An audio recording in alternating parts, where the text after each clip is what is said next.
নানা শ্রাদ্ধ খাওয়া হলো না আর সৃজন সাহার, বরং নিজে শ্রাদ্ধের আয়োজন করে গেলেন নিজেই।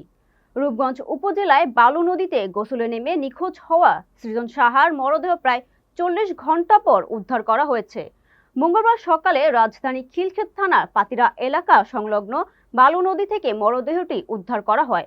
নারায়ণগঞ্জ প্রতিনিধি হাফেজ মোমেনের পাঠানো তথ্যচিত্রে থাকছে বিস্তারিত। নিহত সৃজন সাহা নরসিংদী সরকারি কলেজ থেকে মাস্টার্স পরীক্ষা দিয়েছেন। তার বাড়ি নরসিংদীর মাধবদী উপজেলার কাশীপুর এলাকায়। রোববার বিকেলে তিনি রূপগঞ্জের ইছাপুর এলাকায় বালু নদীতে গোসল করতে গিয়ে নিখোঁজ হন। ওই সময় পরিবারের সঙ্গে নানা শ্রাদ্ধ অনুষ্ঠানে যোগ দিতে তিনি সেখানে যান।